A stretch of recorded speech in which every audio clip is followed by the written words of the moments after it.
Hey everybody, long time no see. It's been about what, 3 weeks now? Sorry about that. Maybe four. Anyway, um, a lot to tell. There's a lot that's been going on. I'm here at Jimmy's, by the way. I guess you guys probably noticed the change of surrounding. The internet is not working at my place, and in order to post this online, I need the internet. Apparently, our contract expired a couple weeks ago. Um, for the cable internet at my place. So no internet. One of the many reasons that I haven't gotten the update posted. That, along with being, like super busy, and well, let's just dive right into it. What have I been up to? Well, the last time I left you guys, I was about to get on a train and head to the Yunnan province in South China, um, which we did. Um, we took a train. Paul and I took a train from Shanghai to Kunming, where we met up with Jennifer and Faith. Um, and from there, uh, we all went. We all spent the day in Kunming, and then took an overnight train to Dali. Then we went by bus in the morning to the old town. Spent 2 or 3 days there, and toured around. We saw a lot of the sights in the area, hung out, got a chance to rest. It was up in the mountains. Really beautiful. Dali is a great town. It's got this Tibetan flavor. Really nice. Kind of weird because there's all these Tibetan ladies that kept trying to sell me pot. And I was just like, no, no, no thanks. No, I don't do that anymore. No. And then finally, after having been there, about a day and a half, 2 days, you know, I finally, remembered sort of like the, uh, the anathema to those in the illegal drug world. Um, I guess I've been, out of that for so long, um, you know, since my life got changed and everything, that I'd forgotten a lot of stuff. But finally, it comes to me that in order to get these ladies to leave me alone, what I need to do is, when they try to offer me, you know, some sort of illegal substance, what I need to do is look at them and say, "Isn't that illegal?" And it was amazing the results that produced, because they would just, I mean, the first time it happened, this lady came up to me and was trying to sell me, she would say, "Smoke the ganja, the hashish," and I just turned around, I looked at her, and I said, "Isn't that illegal?"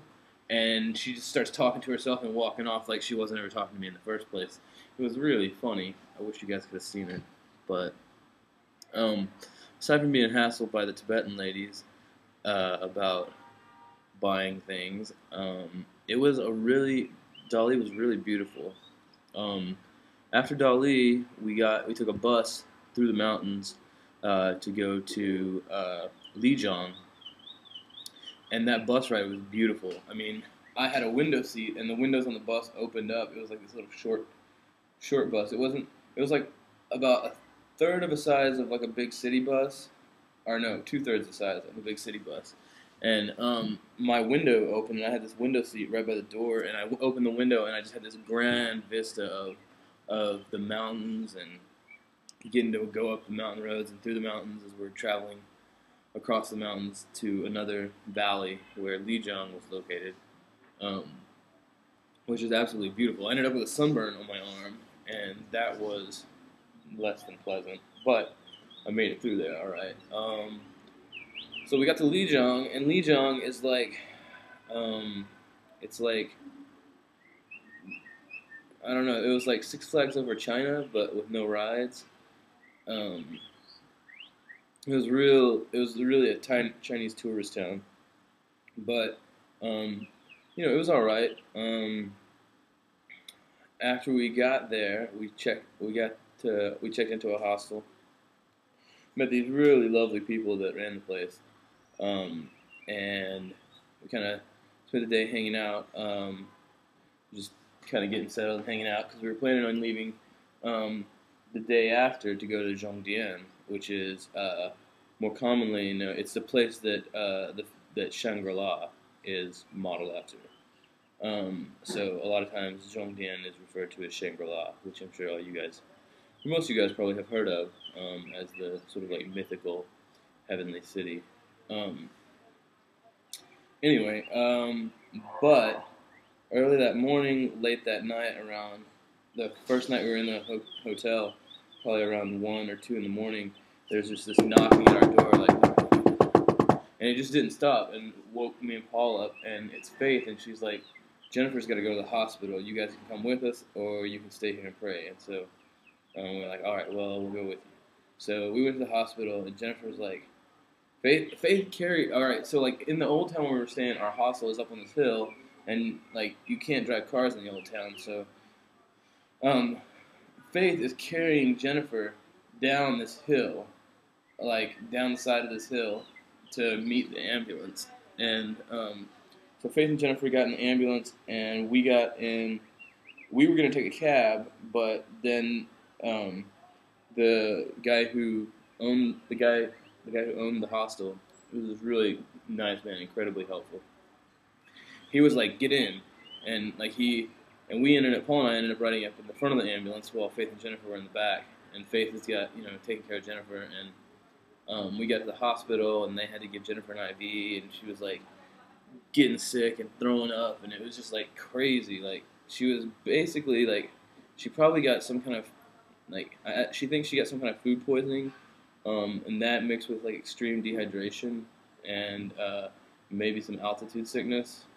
And she'd never been to the emergency room until that night, but she went to a Chinese emergency room, and it was really interesting. And fortunately, God really blessed us in that Faith, was able to just communicate and understand and really talk to the doctors and kind of act as an intermediary. So Paul and I were there until about 4:30 a.m. and then we got dropped off and we walked in. We got dropped off on a different side of the old town than what we had come in at, and so we had to wander around like 4:30 in the morning trying to find our way back to our hotel. And it was so just bizarre and surreal. Like it was like everything is like deserted, and like there's these dark streets just lit by these kind of lanterns, like old cobblestone sort of streets, like Asian architecture. It's like some kind of movie. It was weird. And then finally we come to these guys who have this convenience store in the front of one of these old style buildings, and they've got like the most giant plasma screen TV, flat screen that I've ever seen. Like probably like 60 or 70 inches. It was obscenely large, and they're playing PlayStation 3. It's just like it was so strange. And we asked them for directions, and they're like, "Keep walking." And they pointed us the way, and so we kept walking, and finally made it back to the hostel there. And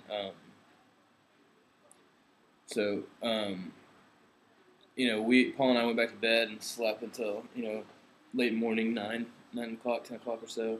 And we got up and had breakfast, and then we got a call, and Faith and Jennifer were like, "Hey, we're ready to come home."